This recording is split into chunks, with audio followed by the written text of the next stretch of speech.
So my name is Cesar Hidalgo, and I'm a professor at the MIT Media Lab, where I run a group called Macro Connections. And today I'm here promoting this little baby. It took me 2.5 years to give birth to it, and it's called Why Information Grows. The story of the book actually is quite simple. The idea is that the universe is made of three things: energy, matter, and information. But information is the one that makes the universe interesting. Information is the one that gives the universe its structure, its beauty, and its complexity. But for the most part, we have a struggle to understand where information comes from. So what I'm going to do in the next 40 minutes is explain to you, what information is, where it comes from, and how it manages to grow. And to understand the origins of information, we have to understand how information is related to matter. Because as Landauer repeated an infinite number of times, information is physical. It's always embodied on physical states, of physical particles. And in some way, despite the physicality of information, it is one of the latest things that we have been able to understand from a physical perspective. And some of the first people to start thinking about this were people in the 19th century, like Ludwig Boltzmann. Boltzmann was a famous statistical physicist, but also a relatively sad man. He ended his own life, in 1906, and he ended his own life, after having gone through a scientific career that was full of very fruitful results, but also results that were sometimes rejected by his colleagues. Boltzmann had, for instance, advocated for the idea of atoms, and many of his colleagues believed that atoms were nothing more than a convenient analogy, and they should not be incorporated into scientific theories because they were not directly observable. Boltzmann also, was inspired by some people that had produced great scientific results a little bit before him. Two of them were Charles Darwin and Alfred Wallace. And Boltzmann had seen in Darwin's and Wallace's theory of evolution through natural selection an explanation of the biological origins of order. And what he wanted to do in his life was actually develop an explanation of the physical origins of order. So he tried to understand systems that were composed of many particles, and what he realized is that those systems eventually do not go towards order, but goes towards disorder, And that was something that also troubled him. Because the thing is that the universe has a tendency to average itself out. This is known as the second law of thermodynamics. So think about like a very simple example, like I am now speaking in this room, and as I speak in this room, I'm technically writing on pressure waves on air. Yeah? But those pressure waves on the air are very short-lived. As these pressure waves move around the room, basically the particles that have differences in pressure average out, and that sound disappears, and that information is not embodied in the air anymore. And the same is true for a lot of physical systems. So if you take a cup of coffee and you put milk in the beginning, you have all of these beautiful swirls that are full of correlations, and very interesting informations and fractal structures. But after a while, it's just a hazy cloud, in which everything is kind of mixed. And the universe has this tendency of mixing things in ways that are unmixable. The thing that you cannot unmix is temperature, and that's what Boltzmann discovered. So the question of where order comes from, was a question that actually eluded not only Boltzmann, but many great scientists that came after him and tried to continue to develop the statistical physics that Boltzmann had started. These include Maxwell, Einstein, and Gibbs. And the true breakthrough happened, in the first half of the 20th century when the Russian-born and Belgian-raised statistical physicist Ilya Prigogine started to look at systems that were a little bit different than the ones that had been looked at by Boltzmann. Prigogine realized that Boltzmann was right, that physical systems that are composed of many particles, when left to their own devices, would go to an equilibrium state in which, I think that was Skype, yeah. There was an equilibrium state in which, basically all particles more or less are moving willy-nilly, and even though they encode technically a lot of information in their quantum states or, in the positions and velocities that they have, they do not encode much order. Okay? And Prigogine also wanted to explain the origins of physical order, but he realized that in order to do so, you had to look at a little bit of a different system. The systems that Boltzmann, Einstein, Maxwell, and Gibbs had looked at were systems that were in equilibrium. Basically, they were looking at the state of the coffee and the milk after the milk had been in the coffee for a long time, and everything had mixed out. Prigogine realized that what he had to look at were systems that were out of equilibrium. And what he realized is that the systems that were out of equilibrium satisfied a different objective function. The systems that are in equilibrium maximize entropy. the systems that are out of equilibrium, Prigogine showed, in a very particular example, they minimize the rate of entropy production. What does that mean? Well, the systems are producing entropy, but are producing as little entropy as possible. And when the systems self-organize to produce as little entropy as possible is where order emerges. So the classic example of this is a bathtub whirlpool. How many of you have used a bathtub in your lives? I assume most of you have used a bathtub, and you have made this observation that when you take the plunger of the bathtub and the water starts racing down the drain, at some point there is a little whirlpool that forms. Well, that whirlpool is actually like a very simple form of physical order that is emerging in the steady state of a dynamical system that is out of equilibrium. Well, why? Because in this whirlpool, if you think about it, if you know the velocity of a particle, you very much know the velocity of the particles that are neighboring that. Yeah? They tend to be very similar. But since these particles are correlated and they're moving with velocities that are similar to that of their neighbors, they're not dissipating too much energy because they don't have like too much friction, or and interactions are not happening at speeds that are highly dissimilar between these two particles. So they're minimizing the rate at which they dissipate energy, and in that state in which they minimize the rate at which they dissipate energy, order starts to emerge for free. But the big lesson here is actually that in order to generate physical order or information, there is an energy cost. You cannot produce order without spending energy. And that's a fundamental thermodynamic relationship. You cannot record a video in your phone when your battery is gone. Okay? The thing is, the origins of physical order were explained by Prigogine by looking at out-of-equilibrium systems does not help us explain more complex forms of physical order. Like the ones, for instance, that we observe in our cities, or in our homes, or in the economy at large. For that, maybe we're going to need to have a few other additional principles that also understand how order continues to grow to the extent in which it's able to produce the type of complexity that we observe in nature and in society. So the second ingredient for the physical origins of order was one that was hinted at by Erwin Schrödinger in his 1944 book, What is Life? So Schrödinger, in his book, What is Life, already acknowledges and recognizes that life is a machine that is going against the second law of thermodynamics. Okay? It's minimizing entropy internally, and obviously we are producing heat at our seams to make sure that the entropy in the universe at large continues to increase. But locally, we eat food and we use that energy to produce order. But the thing is, if we always have to be producing order by consuming energy, the amount of order that we'll be able to produce is very little. So we have to have a way of saving that order, making sure that order endures, perseveres. So what Schrödinger said is that in some sense, one of the tricks that life had figured out to help order grow and to help information grow was to store that information in aperiodic crystals. Think of proteins, think of DNA, think of RNA. All of these molecules are actually quite stable. Like DNA is very stable. You can store it at room temperature for a very long time, and it's able to preserve information, and it's able to, in some way, obviate the second law of thermodynamics, at least temporarily, And because solids make order endure, once you're able to store information in solids, you don't need to be creating it all the time. You're going to start recombining it, and you can help order grow. So that's the second trick. The second trick is that you need to preserve information, and for that you need solids. But there's one more trick, that nature has in its sleeve that help order grow in pockets of the universe. This one is the capacity of matter to compute. People tend to think of computation as something that we invented recently, but actually computation started with the Big Bang.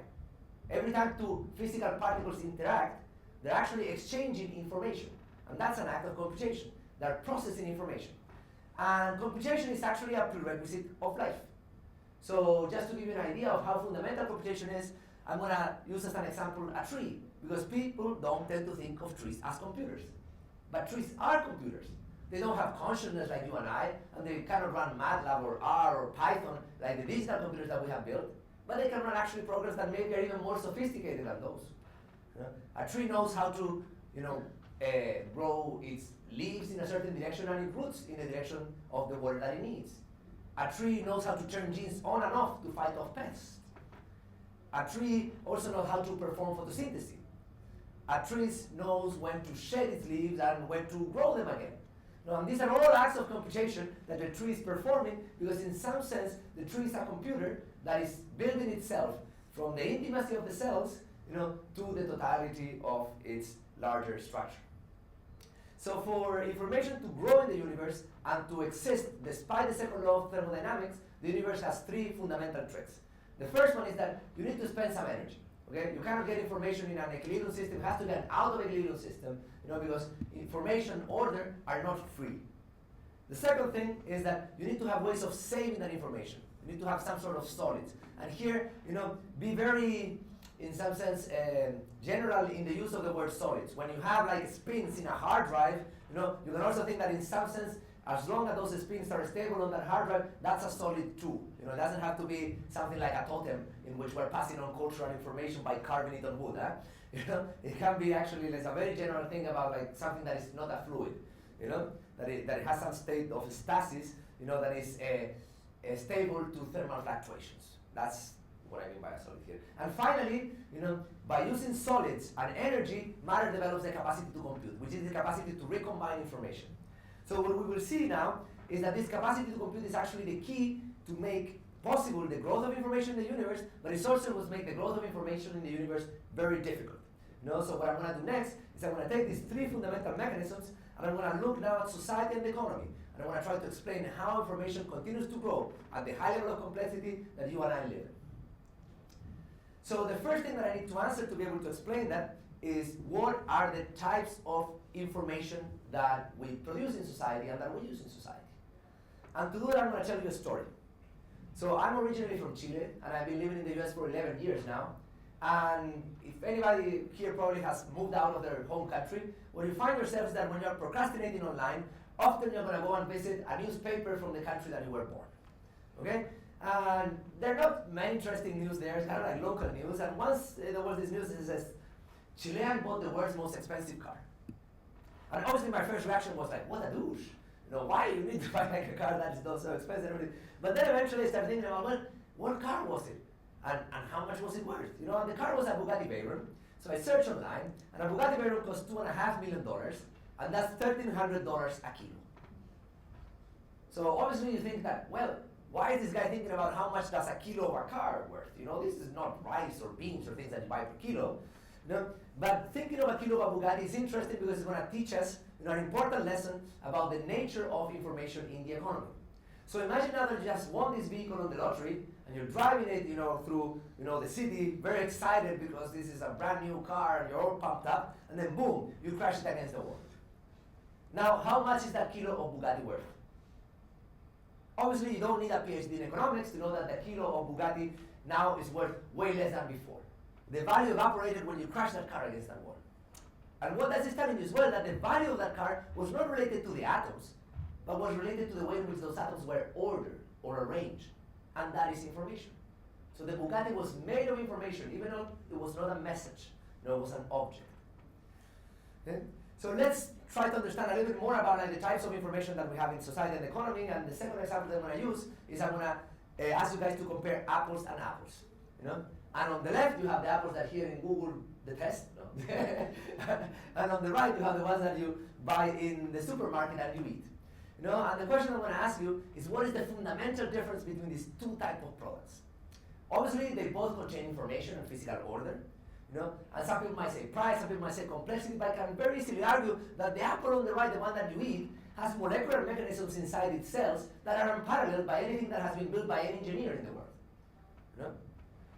So the true difference is not in their price, it's not in their complexity, it's not the fact that one of them has information and the other one doesn't, because both have information. The true difference is that the first apple existed first in the world and then in your heads. And the second apple existed first in someone's head and then in the world. The first apple existed before there was a name for apples, a price for apples, or a market for apples. So what this is telling is that the second apple is special, because it is a crystal of imagination. And that's an observation that is very important because we live in a world that is tangible. But that tangibility is actually made of fiction. All of the objects that we have, the clothes that we wear, the shoes, the computers that we use, the cars that we drive, the buildings that we live in, were all imagined before they were built. And by noticing that the products that we make in our economy are crystals of imagination, we can interpret important economic processes. So we can reinterpret the economy based on the idea that products are made of crystallized imagination. So as an example, let's take some data from the Observatory of Economic Complexity, which is a data visualization engine that I created with my team at MIT. And here we have the products that Chile exports to South Korea. And you see there are like two things. On aggregate, you see that Chile exports $4.6 billion. But in this more disaggregate view, you see what Chile exports to South Korea. And you see that Chile exports to South Korea mostly atoms, refined copper, copper ores, and pig meat, grapes, and so forth. Now, what does Chile buy from South Korea?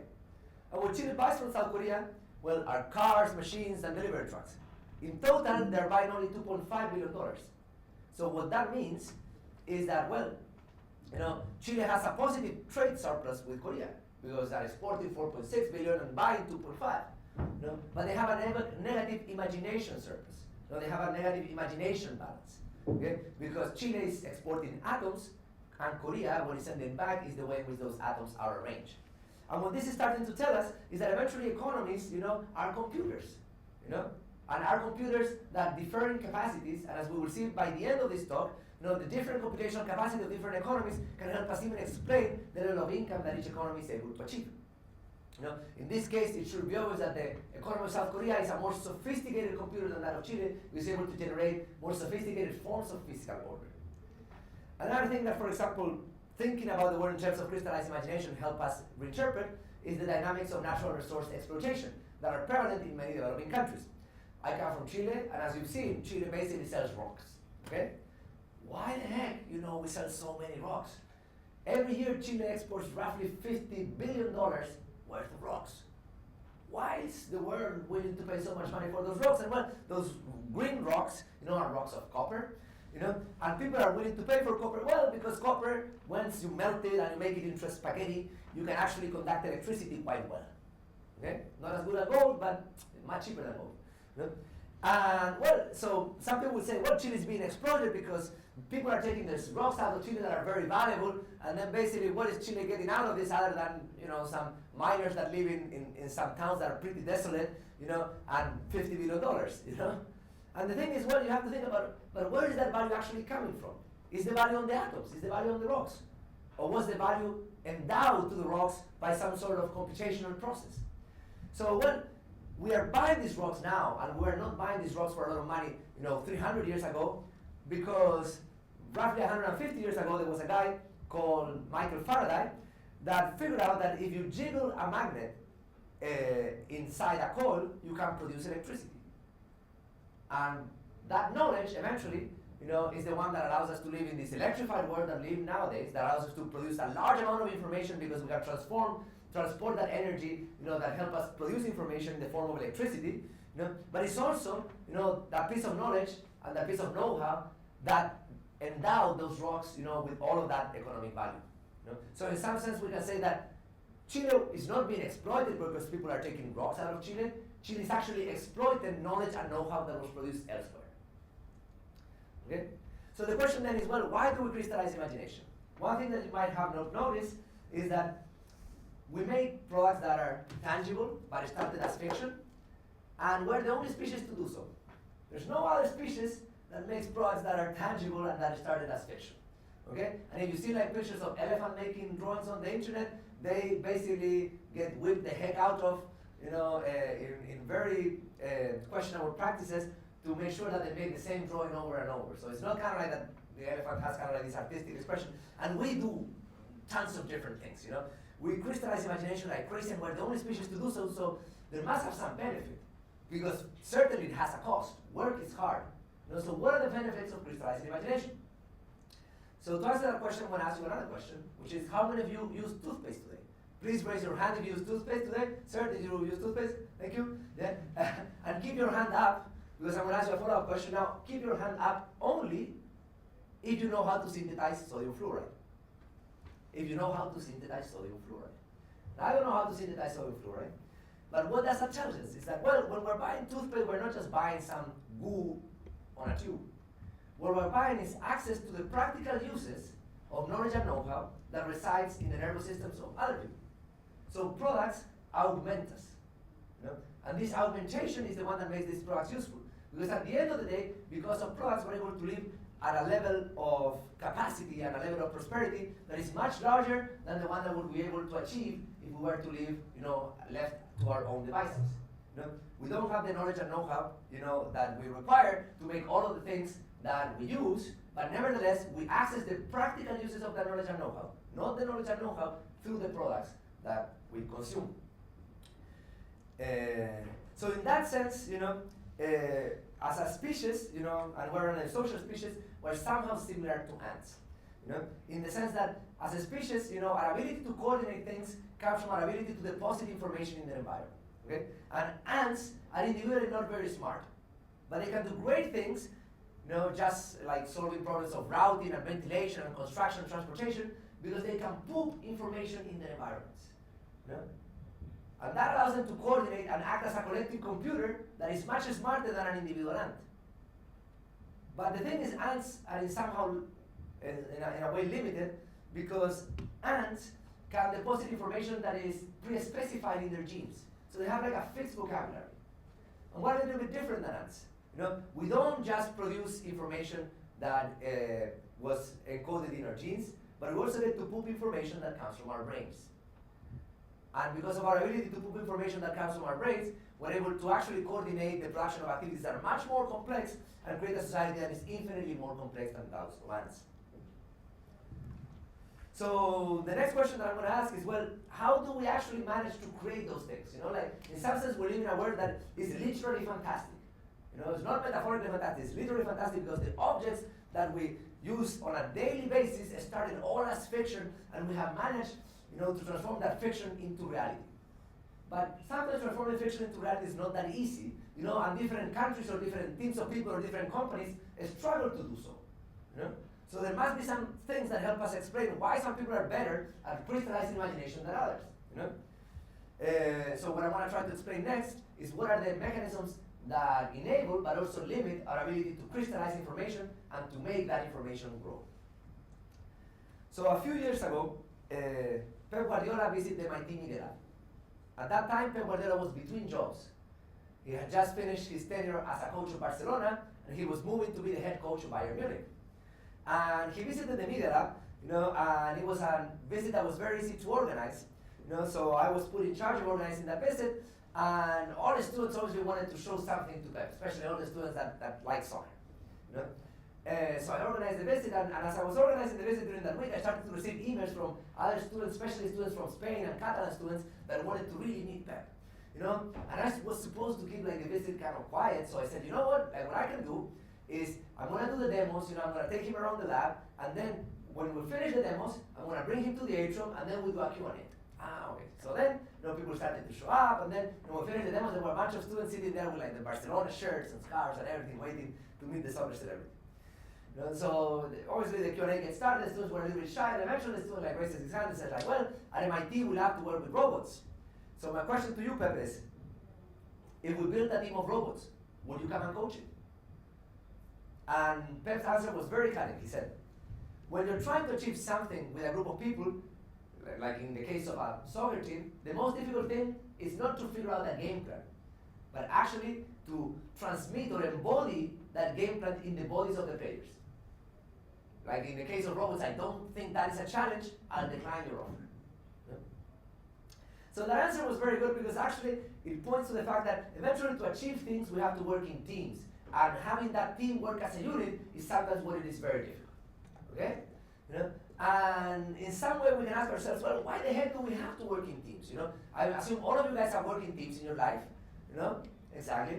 And how many of you had a friction with a colleague? All of you, exactly. If you work in a team, you had a friction with a colleague. Sooner or later, even in playground, kids know that lesson. So it's also that a cost of working in teams. So there must be benefits also to working in teams that help teams, prevail and make them grow. And to answer, that question, of why do we need to work in teams? I'm going to ask you another very simple dental question, which is, how long does it take for a person to become a dentist? So how long does it take for a person to become a dentist? Any guesses? 6 years. Yeah, usually people answer 6 or 7 years, but obviously the answer is 30, because the person needs to learn how to talk, how to walk, how to socialize, how to read, how to write, how to do math. And then eventually, by the time a person becomes a dentist, it's in the late 20s, early 30s, the brain is half frozen, and there's not that much knowledge or know-how that you're going to be able to get in a person's brain. So the point of this, is that people have a finite capacity to compute. And this is not just a property of people, but it's a property of all computational systems. All computational systems have a finite capacity to compute. Think of a cell. A biological cell has a finite capacity to compute that does not allow it to do things that are as sophisticated as the ones that a human does. But humans also have a finite capacity that they can only transcend as long as then they're able to accumulate more capacity in a social context, as a team. No? So in some way we can think that as a society we're a collective computer. And this collective computer is accumulating computational capacity. And in the beginning, when things are relatively simple, the computational capacity that we need to do things, let's say if what we're doing is just creating some wooden spheres, can very well fit without a person's capabilities. Yeah? But at some point, we'll start making things that are more complicated, more complex, that require more knowledge, more know-how, more computational capacity. And what we're going to do is we're going to cross a threshold, which is the person-by threshold, which means that the computational capacity that we need to do something is larger than the one that you can fit inside a human being. Okay? So when you're thinking about information in the context of math, bits are a very natural unit. But when you're thinking about computational information in the context of society, the person, by the amount of knowledge and know-how that you can embody in a person, is a natural unit. Why? Because that unit then forces you to re-quantize computation and knowledge and know-how. That's the unit in which you start parallelizing things. Okay? Because your computer cannot do much anymore. So the question obviously is then, well, what determines the size of the networks that we can form? Huh?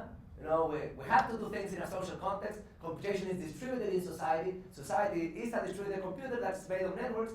So, well, network theory, I guess, is important for us to understand the computational capacities of society and economy. And one of the first people to start thinking about this was Ronald Coase.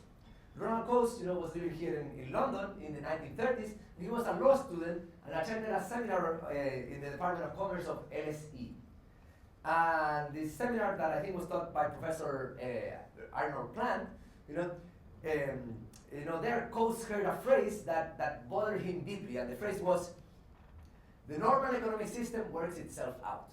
These are kind of like these neoclassical phrases that neoclassical economists love to throw around, that kind of like the economy is sort of like self-regulated, and everything kind of like happens magically through this Disney story in which you have butchers and bakers and horseshoe makers all trading things and finding prices optimally because of the price mechanism. And this was like 1931, 1932. Ronald Coase was a 20-something year old. This was the time of the Great Depression. And obviously Coase saw that the world was very different than the one of the Department of Commerce professor was telling him. Coase saw a world in which if a person moved from one desk to another desk to change the task that the person is doing, it's not because the price mechanism, in some way realigned the incentives of that person. It was because the boss told that person to move from here to there. Yeah? So what Coase realized is that the world was not just kind of like this, fluid market that economists talked about, but it was made of conscious islands of centralized planning or power, which are firms and organizations and institutions and so forth. So what he tried to do, he said, well, maybe I can try to develop a theory of what is the size of this network, what is the size of these firms. And that is like the classical theory of the firm that was invented by Ronald Coase. And the theory is very simple. It's an equilibrium theory in which, on the one hand, when you have a company, you always have to decide what you're going to buy or you're going to make. Okay? So on the one hand, let's say at Google, you say, hey, we need coffee. Probably you're not going to start your own coffee plantation, and procure your own coffee. In that case, you're going to buy. But hey, maybe we need to improve our data visualization skills, and we have a small team, maybe we should hire more people for that team. And in that case, maybe we're going to increase our network because that's something that we'd rather make. And companies are always making this decision of whether to buy or whether to make. And eventually, at the point in which the cost of buying and the cost of making equalize, you have kind of like this membrane that determines the size of the firm. So that's Coase's theory of the firm. What is most important for us, though, in the case of Coase's theory of the firm, is the transaction cost theory that also comes from it, which tells you the following, is that when you have a system in which you are forming networks, links have a cost. And the size of the networks that you can form are inversely proportional to the cost of links. So in a world in which links are very cheap, you can create very large networks because you have a lot of links. In a world in which links are very expensive, the networks that you're going to be able to form are very small. Okay? So that is Coase's theory of the firm, and it gives you kind of like some idea of the size of the networks that people can form. But obviously, as all theories, this theory also rubs some people in a little bit of the wrong way. And some of the people that started to think of the world a little bit different and they thought that like the theories that were advanced by Coase and the new institutional economists were incomplete were sociologists such as Mark Granovetter. So Mark Granovetter actually argued that that economists had it completely backwards. Because economists still kind of like believe in a world in which there are incentives, and then people basically connect with each other based on those incentives. So if someone has something that I want to buy, and that person is selling, and we find ourselves miraculously through some sort of magic of the market, and we perform that transaction. What that means is that the link is an epiphenomenon to economic activity. Okay? But what Granovetter said is like, well, obviously when you're buying a chocolate, sure, you're going to go to the closest Tesco or 7-Eleven, and you don't have to become friends with the clerk to buy that, little Snickers bar, But in many cases, actually, when you're doing things that are more complicated, those type of things are actually highly constrained by pre-existing social interactions. Okay? So in some sense, what Granovetter was arguing is that no, the world has a lot of networks that are formed by sociological process, not by economic process, and these networks predate economic activity and constrain economic activity. So kind of like the pipes through which the economy can flow are determined a priori by other sociological processes. And these are very simple and obvious sociological processes to everyone. The family. Okay? You don't develop a relationship with your dad or your mom because you were doing business together. In some sense, you're born into a family, and those are things that are important to everyone. And also, when you're a kid, you're put, for example, in a school, and even if the kids in that school like you or not, and if you don't like them or not, basically you spend so much time with them that it's people that you get to know very well, and you don't kind of like get to choose that much, who you end up becoming friends with. You have a lot of these shared foci or institutions, that get passed on and determine the people that you interact with, and the friends that you're going to be able to make, basically are determined by that narrow set of people that you get to interact with, through reasons that you don't get to choose. They're not choosing among 7 billion people. They're choosing your friends over like a much smaller circle. So obviously, this idea that economies are embedded in pre-existing social structure makes a lot of sense. But Granovetter also, he's a very good academic, so he decided to basically put this theory to the test by collecting data. So what data could you get to try to understand the embeddedness of markets? And what he says is like, I'm going to look at the labor market. Okay? The labor market is an important market in which people basically find, the other people that they need to grow the organizations that they form. Okay? So what he did is he made this big survey in the Newton suburb of Boston. Okay? And in that survey, he asked people how they got jobs. And he realized that basically 50% of all people got jobs through a friend of a friend. Okay? So the pre-existing social structure allocated 50% of the jobs in the economy. And what jobs were allocated, through these pre-existing social links? The best jobs or the worst jobs? And it was the best jobs. So if you're looking for like a CTO, a CFO, like a talented engineer, usually a recommendation from someone that you trust, is a very important way of getting that person. Yeah? If you're getting someone that is going to do a job that is much more standardized, usually those jobs are more likely to be assigned through like an agency or like through like some sort of ad in the newspaper or online and so forth. And the thing is, this number is like 50%, that Granovetter measured for the first time in the late 60s, has been measured over and over and over again in a number of different situations, and more or less no matter what country you look at, what ethnic group you look at, or what technological period you look at, between 40 and 60% of all jobs are assigned through friends of friends. Okay? Even the internet has not been able to change that. So, well, what does this tell you? Is that what is happening here is that what these people were figuring out is that they were developing like a more sophisticated theory of what these networks are. Okay? Because what social networks embody is trust. So trust is something that is very real. Okay? And trust is related to the cost of interactions that you're going to have with another person, but also about the expectations that you're going to have about that person's behavior. So for example, I trust, my wife or a person trusts their partner, when that person is not going to cheat on them, even though they might be in presence of a very attractive person that is hitting on them. Yeah? So like Granovetter's definition of trust is that, you trust a person when that person do what is right for you, even when the incentives are to do what is wrong for you. Okay? So it's when people prioritize the social relationship over the short-term gain. Okay?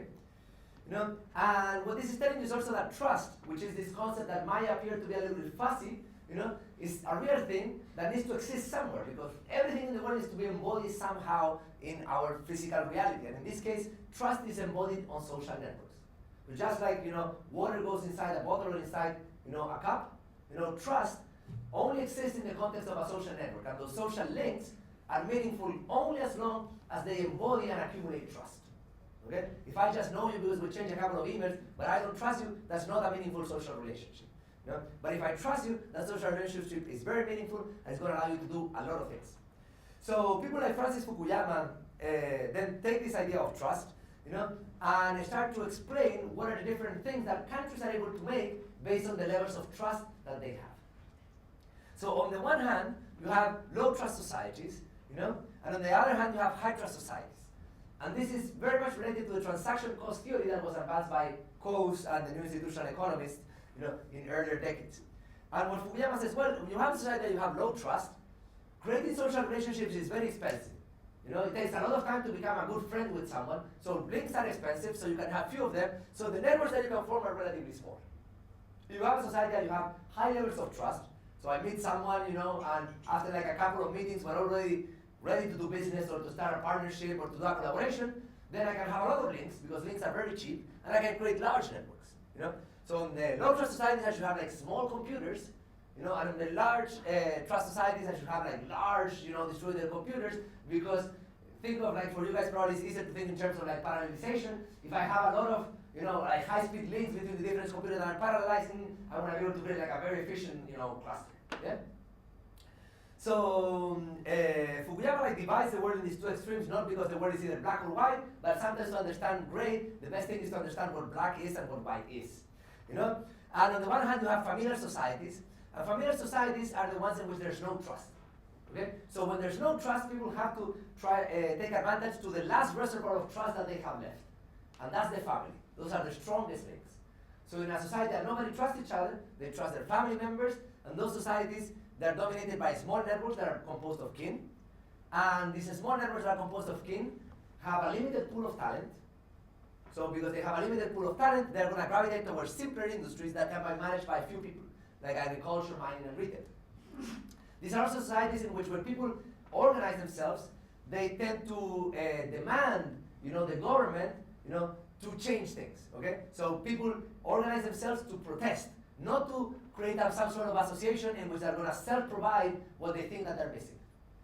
On high trust societies, on the other hand, people form large networks of non-kin.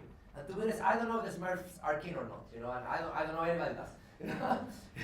But it's more like these large networks of non-kin, okay? And these large networks of non-kin, you know, gravitate towards complex industries. So I assume here there's no brothers or cousins in this room, no?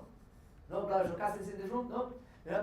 So they gravitate toward complex industries like aerospace, microprocessors. These are networks that accumulate a lot of professional talent, and are also networks that sometimes self-generate these instances to accumulate the social capital that they need, you know, through events, through associations, you know, and so forth. You know? So what this tells us, though, is that no matter what mechanism we use to try to explain the networks that we form, you know, we end up bumping into the fact that the networks that we form have a finite size. That finite size can be determined by the level of trust that you have, can be determined by pre-existing social ties, or by transaction costs, you know, that also are mediated by technology, you know. And if you have a finite size of networks, you know, what you're going to have is another quantization limit, which is what I call the firm-wide limit. So just like before, you know, computation needed to be distributed among a large number of people, because people have a finite capacity to compute, firms also have a finite capacity to compute, you know.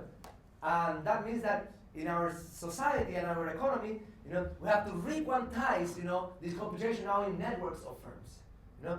So as we have been accumulating knowledge and know-how, and we have been increasing our computational capacity, we have transcended the person by limit, and then now, for a long time, we have transcended this firm by limit, in which the products that we create are actually produced by networks of firms. So as an example, think of the personal computer. So even though a personal computer usually tends to have like some sort of brand, you know, in its body, you know, the parts that make that computer were obviously produced by a large ecosystem of other networks of people that were other firms. And then that computer is useful only as long as you have software. And that software is yet produced by another group of people, you know, and use that software to go online. And all of those websites are produced by yet another group of people. You know? And then those websites work. Well, why? Because people are willing to advertise on them. And what are the advertising? They're advertising products, that are produced by yet another group of people. So in some sense, we live in a world in which we are creating like these very, very, very long loops that are made possible as we are creating value in the context of these networks of firms that are also facilitated by standards, by trust, by associations, by a number of different things that allow, these large computers to come together. So in some sense, we can say that Pep Guardiola was right. That what is difficult, and what, to do when you're trying to accomplish something is not just figuring out what you are going to do, but to try to create a network of people that has the capacity to do it. And that embodiment of knowledge and know-how in the context of a social network, is what makes the growth of computation and therefore the growth of information in society and economy difficult.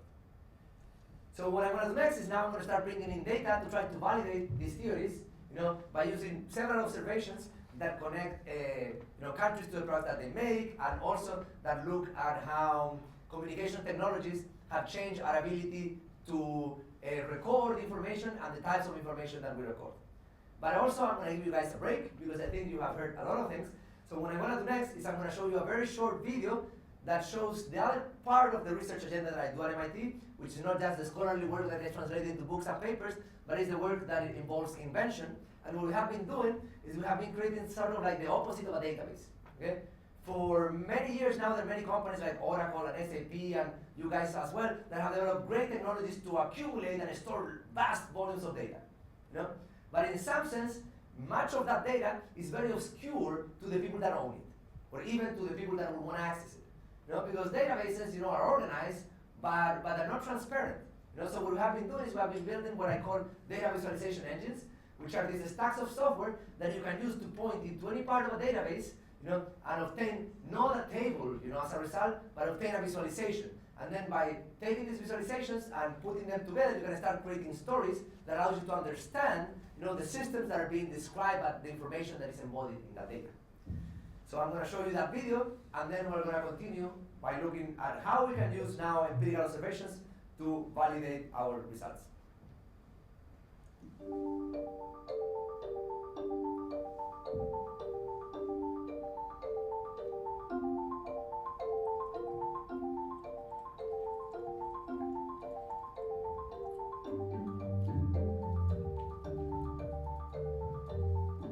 Welcome to the MIT Media Lab Macro Connections Group. Today, we're going to show you 7 different projects. These are the Observatory of Economic Complexity, Data Viva, Pantheon, Immersion, Place Pulse, Streets Core, and Dive. Most of these projects are data visualization engines. That is, they're online tools that empower people to visualize any aspect of a dataset.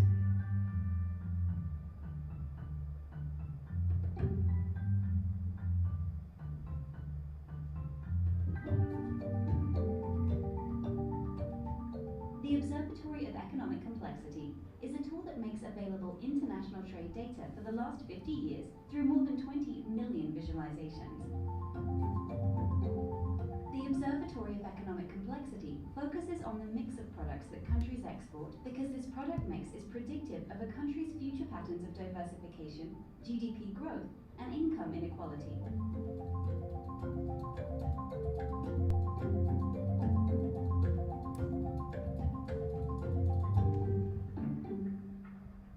Data Viva makes available regional development data for all of Brazil through more than 1 billion visualizations.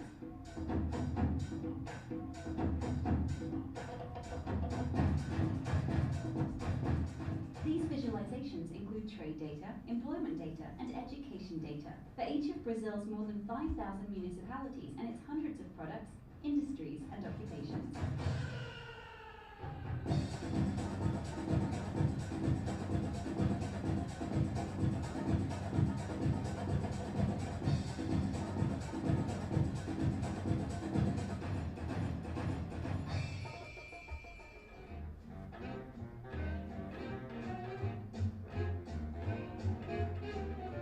Pantheon expands on the ideas developed in the Observatory of Economic Complexity and Data Viva by focusing on historical cultural production.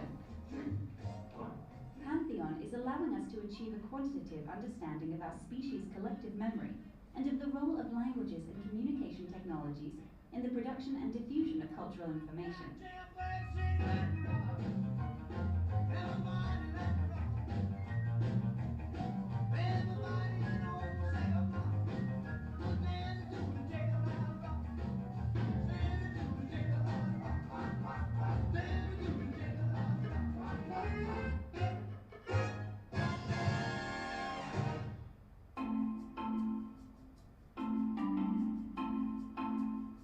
Immersion is a design experiment that inverts a person's email inbox by centering it on people rather than messages. Immersion reveals the web of interactions that people create over long periods of time, helping uncover the information embodied in metadata, but also facilitating the study of the networks that form organizations.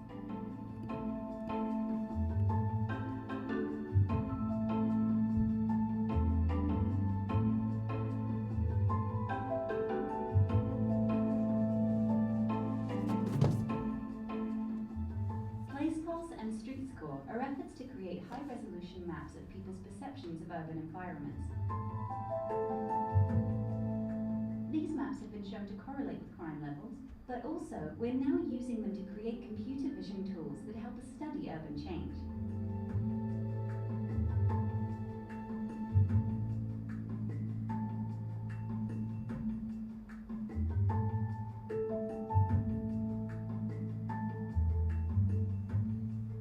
Finally, Dive is an effort to automate the creation of simple data visualization engines. Unlike traditional visualization tools that ask users to decide which visualizations they want to make a priori, Dive has the ability to recommend visualizations to users, facilitating the exploration of their data. Together, these technologies are helping us understand the evolution of global economies, regional economies, cultural production, cities and organizations. But unlike traditional research methods, these tools help us include millions of people in the exploration of the knowledge that is hidden in our data.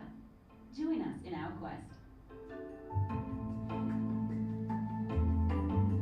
atlas.media.mit.edu, dataviva.info, pantheon.media.mit.edu, immersion.media.mit.edu, pulse.media.mit.edu, streetscore.media.mit.edu, dive.media.mit.edu, macro.media.mit.edu. That gives you a bit of a taste of like some of the other things that we do in my lab, which is we create these like large data visualization engines, and we've created some that are very specific, as for example the ones that are looking at international trade data. Some that are growing to become less specific and more general. For instance, DataViva started looking only at industrial data for Brazil. Now it also includes education data, and we're even looking to incorporate even environmental data in the future. So what I'm going to do next is I'm going to validate some of the theories that I told you before. This is the idea that the economies are computers, and that the computational capacity of these computers is determined by the ability to form networks that they can use to embody that computation. And that eventually we can use this theory to explain differences in income and economic growth, okay? And to be able to validate those theories, I first have to make sure that we're on the same page according to a very important relationship, which is the relationship between genotypes and phenotypes. So a genotype is information that is encoded in your genes, okay? A phenotype is a trait that is observable to an external observer. So in principle, obviously you can genotype people by sequencing, but sequencing is kind of hard, and also figuring out what genes are associated to which traits is kind of difficult. So in some sense, one thing that we can do is, let's say I'm curious about the genes that encode for height, and I have two people, Danny DeVito and LeBron James, Obviously, one cumbersome way of trying to figure out who has the genes that encode for height would be to sequence them and try to figure out what are the many genes that encode for height, and they're known to be like more or less like more than 10 genes maybe that encode height, Or the other thing is I can just look at Danny DeVito, LeBron James, and say, like, hey, probably LeBron James has genes that encode for being tall, and Danny DeVito doesn't have those genes.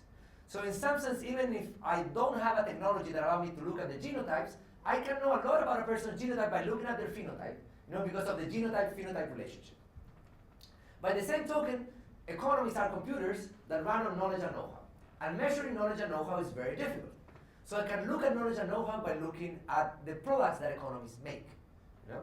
So if an economy produces cars, and produces good cars, I know something about the fact that they know how to shape metal and they have mechanical engineers. In a company like Google, I know that you guys know how to deal with data and to build websites, In a company like Apple, I know that they're very good at consumer products and, like the design of those products, So in some way, what I want to do now is I'm going to look at the mix of products that a country or a region makes as a way to try to understand the type of knowledge and know-how that they have. I'm going to, in some way, measure the capacity of a computer based on the output that it's able to produce, okay? So I'm going to look at a number of facts, because obviously no rope of evidence is built on a single strand, okay? And the first fact that I'm going to look at is at the structure of the network that connects industries to locations. So here on the left, I have a network that connects municipalities and industries. These are all municipalities in Chile. On the right, I have a network that's connecting countries to the products that they export. A black dot, represents a link, meaning that an industry is present in that municipality or a product is being exported by that country. And these matrices are not sorted at random. On the top, I put the most diverse municipalities or the most diverse countries. And on the left, I put the most ubiquitous industries, the ones that are present in most locations, or the most ubiquitous products, the ones that are exported by the largest number of countries. And what you see is that this matrix is nested, okay? Nestedness is a pattern that was first discovered by ecologists looking at insular habitats. If you have islands of increasing size, the ecosystems of those islands becomes more diverse, but also becomes more diverse in this kind of like nested pattern. Which I think that is, islands of increasing size are also more sophisticated ecological computers, okay? And what this nested pattern tells you is that, well, the places that produce few things, they don't produce a random set of few things. They produce subsets of the things that are produced by more places. And this produces subsets of the ones that are produced by more places. Okay? This is not a block diagonal matrix, but it's like a nested matrix. They are like subsets. And that nestedness is a first strand in the rope of evidence because it tells you, well, the places that are a little diverse are places, obviously, that can only form relatively small networks that are unsophisticated computers. And the places that are more diverse, they can produce large networks that are more sophisticated computers, and they can produce the things that are done by the unsophisticated computers, but also the ones that are, done only in a sophisticated computer. So you think about it, think of an Atari 2600. An Atari 2600, by today's standards, is a very unsophisticated computer. And you can run Pac-Man on it. Now, in my Mac, I could also run Pac-Man, but I can run things that I cannot run in an Atari 2600.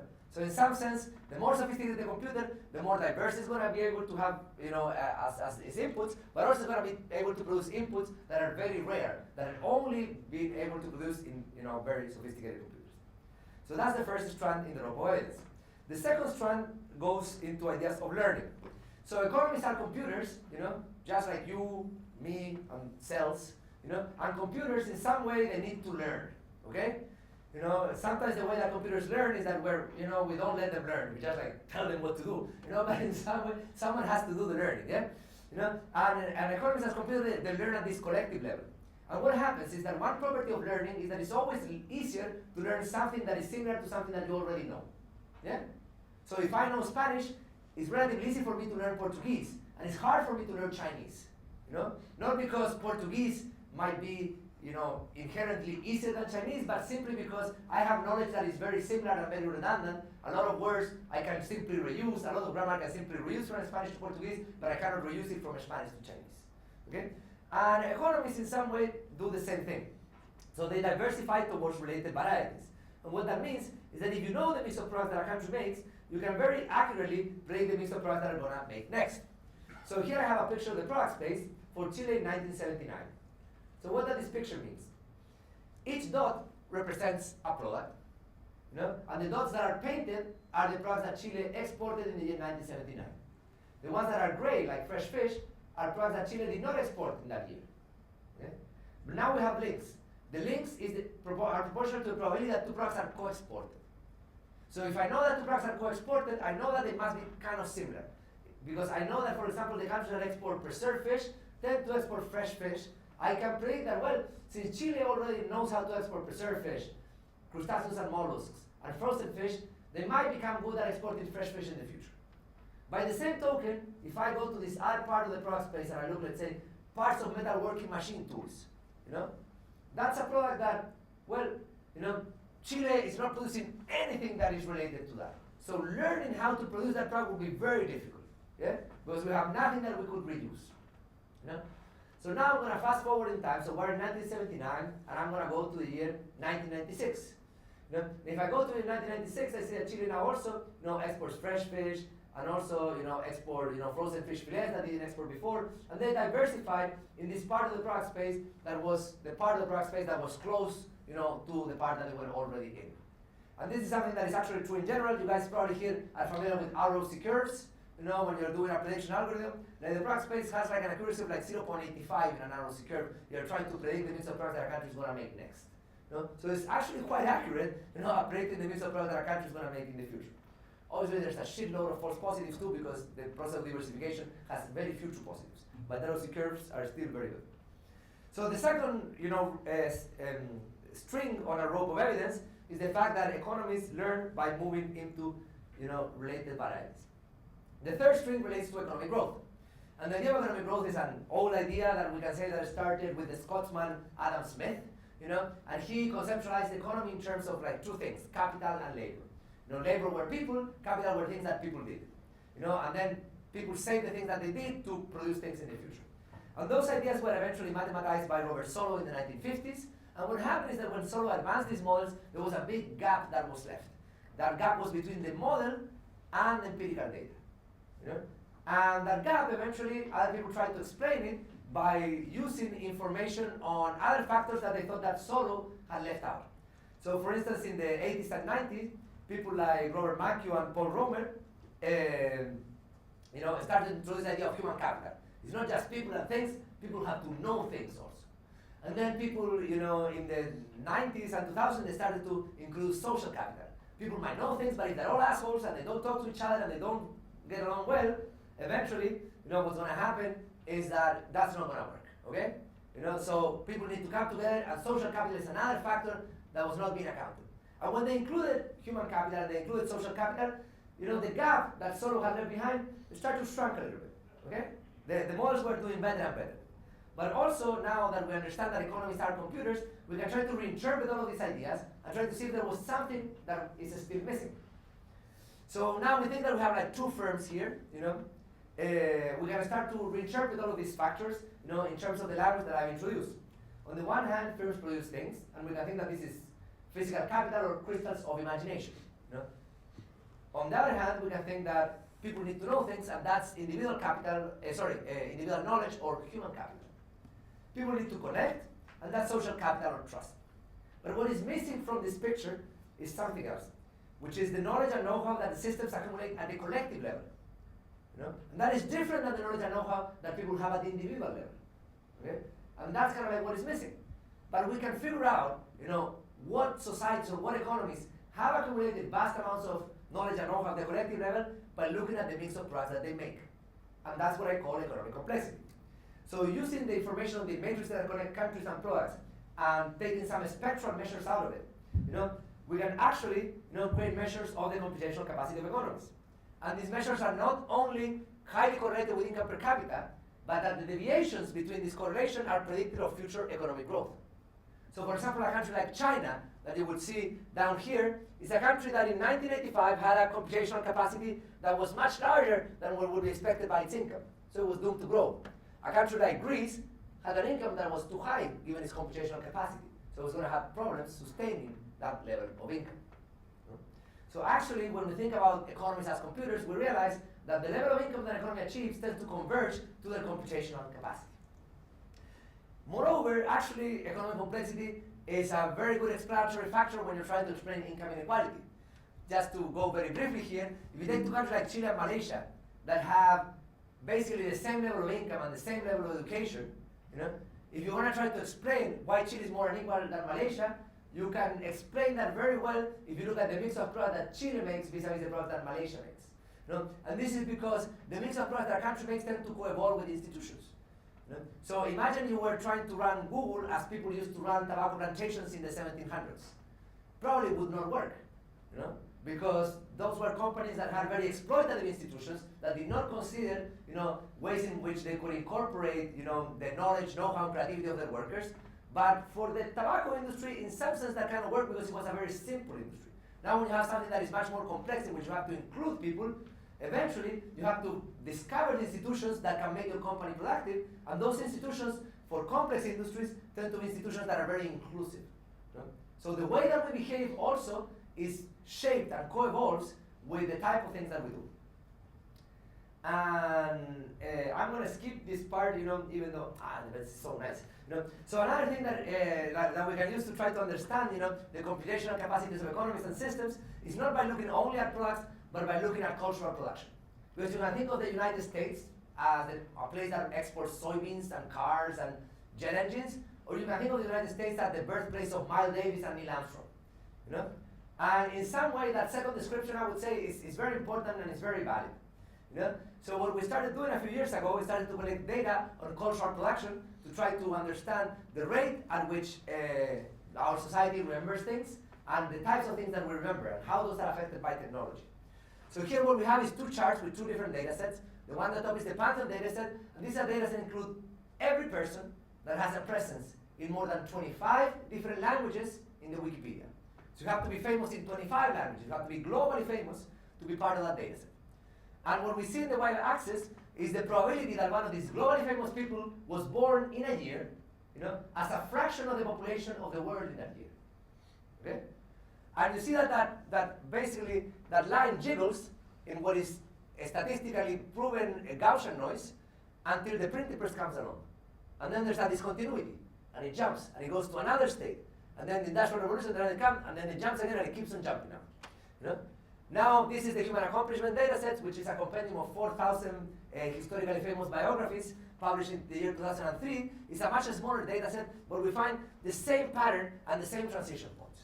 And what this is telling us is that changes in communication technology are changing like the capacity of our computer to remember collectively. Okay? Before writing, we don't remember nothing. Nobody knows the name of anybody that was born 20,000 years ago.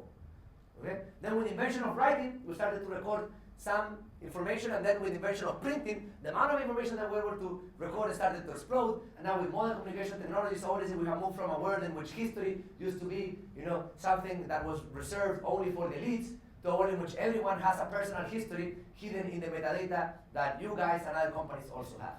Yeah? Also, communication technologies change the type of information that we produce. So if you look at the era of writing, pre-printing, you will see that most of the famous people that are recorded in our data set are either political figures or religious figures. But when the printing press comes along, this matrix of cultural production changes dramatically. And now you have famous scientists and famous artists that become globally prominent. Because the printing press did not only change the number of books that we produce, but also changed what those books were about. And if you're interested in that, like the best reference there is Elizabeth Einstein's The Printing Press as an Agent of Change. But the printing press obviously was not the last revolution. You know, when film and radio came along, the arts shifted dramatically, because what happened is that the arts transformed into something that was about performance, not about the creation of pieces anymore. So before film and radio, the one that became famous was the painter, the composer. After the invention of film and radio is the actor, the musician, the singer, because the new medium that was invented there, you know, recorded the performance, you know, and that changed everything. And then when television comes along, now, you know, you invent the famous sports player. You know?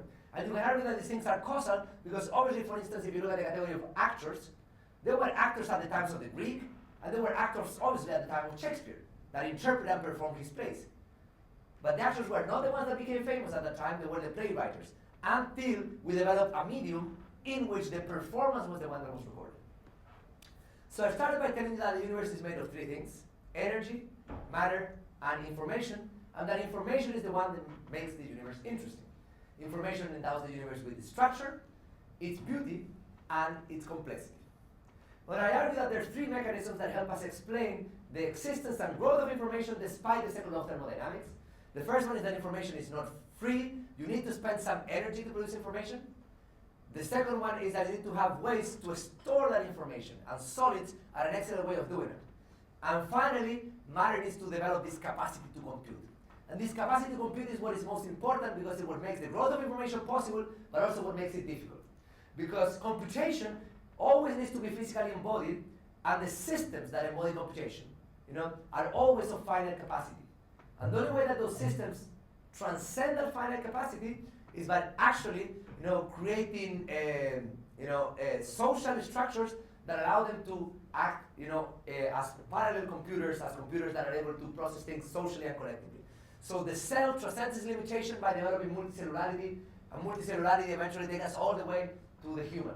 But then the human is also limited. And in order for us to increase our computational capacities and make information grow, we have to create teams, we have to create firms, and we have to create networks of agreement, right, to create cities, which are increasingly larger social and economic computers that help push the growth of information to what we have until today.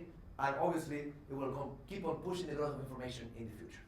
And with that, I would like to thank you very much for your time. I'm happy to take any questions you might have. Thank you.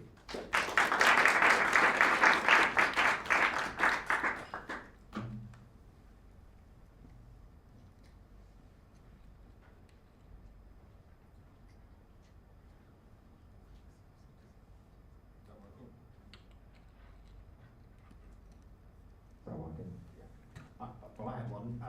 Yeah. I suppose I was thinking about how you would apply it practically if you were trying to get companies to grow or to get cities to grow. Is there a way? Are there some specific? No. Are there generalizations that you can apply to companies or to cities to help them achieve more than they have done so, or does it still have to be a very specific case-by-case basis? So on the more practical side, what I've been doing, it's obviously I think that there are some things that are scholarly work that allows you to understand the world, and there are things that have an immediate practical application that you can do in the short run and allow people to have benefits. So, for example, the data visualization engines that we are building are becoming of increasing interest of governments beyond Brazil, because these data visualization engines allow them to facilitate data tasks that they had to perform in the past very manually by sending emails among people and by producing charts in Excel and then pasting them in PowerPoint.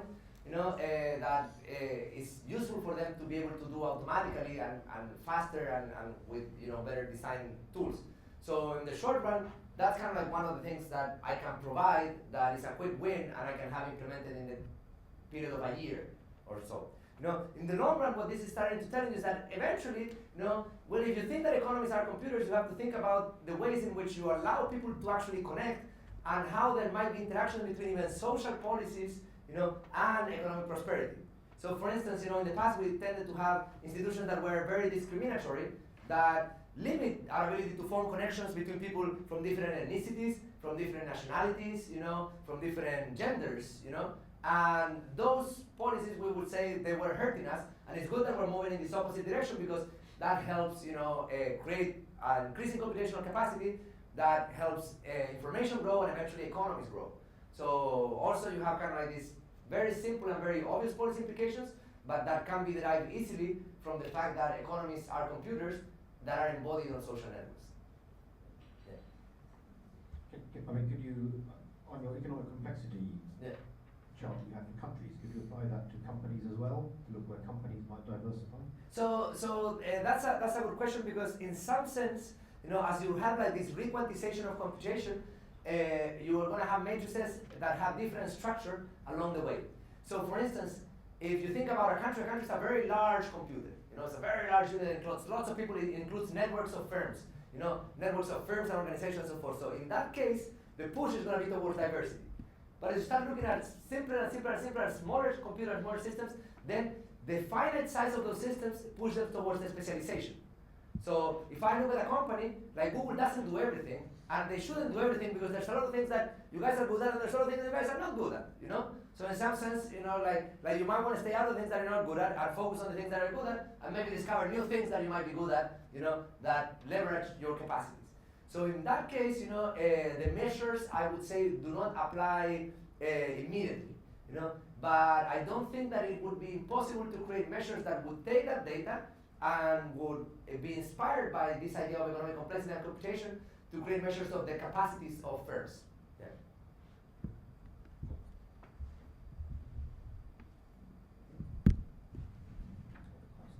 Yeah, Yeah, well, I guess I had a similar question. I was thinking if you've looked into maybe things like maybe strategies that countries have adopted to like enable themselves to grow as computers, like as in the amount of information that they produce.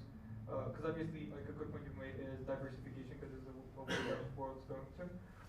But have there like been any other ways in which countries have tried to like diversify their production of goods, or I don't know, like historically improve in ways that they, like, again, things that they haven't been doing well historically, or yeah, I guess that's pretty much it. Like, So, or if one of the components that you represented that contributes towards the potential of information growth in the country, if one of them is easier to modify than others. Because obviously, for example, social links are not like predefined social links, like family connections are not easy to modify. Like okay. No, and in most cases, obviously, like one thing is that you understand society, another thing is that you can engineer it. You know, the same is true, for instance, if you think about like Darwin's theory of evolution. You know, you can develop a very deep understanding of where biological order comes from, but going from Darwin's theory of evolution to genetic engineering is a big step. By the same token, I do think that in our understanding of social economic systems, we're just starting to realize that these systems are computers, you know, and we have a primitive understanding of them that does not allow us to engineer them. Like one of the things that I do think though is that sometimes the questions, for example, that you're asking now might be a little bit of a trick question, because if you think that economies are computers, maybe, you know, the existence of countries is kind of like a bad idea. You know, in some sense, what you want to do is increase the computational capacity of the planet, you know, and the prosperity of all people, and countries are kind of like a barrier for that to happen, you know. And nowadays, for instance, one thing that I found ridiculous, I'm an anti-nationalist of all nations, okay? And as an anti-nationalist of all nations, you know, I find ridiculous that even though we have learned that you should not discriminate people because of things that they do not choose, you know, like your ethnicity or your gender, we still, you know, accept and encourage discrimination based on the color of people's passports. You know? And that's bullshit, you know, and that's a barrier, you know, to the reorganization of people into more efficient computers. So maybe the best way to help, you know, countries prosper is to get rid of these divisions between countries, you know, in a much more global context, you know. Yeah. Obviously, you know, like sometimes those redistributive effects, you know, are going to mean that there's some people that now, because of some protective measure, are doing better than they should, and those people are not going to want that type of redistribution. But I think that over the long run, you know, it might be more fair and better for everyone. Yeah.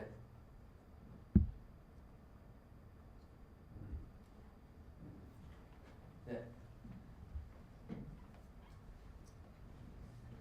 I was just curious, according to this measure of economic complexity as a predictor of the country's future economic growth, which countries are likely to have strong economic growth in our future? Which countries currently have the sort of biggest disparity between the economic complexity and their current economic status? So the list has some kind of like obvious candidates, you know, that everyone's aware of, like China and India. Some like a little bit less obvious, like Vietnam, you know, and some, for example, that have a lot of growth potential, but at the moment have very low levels of income, you know.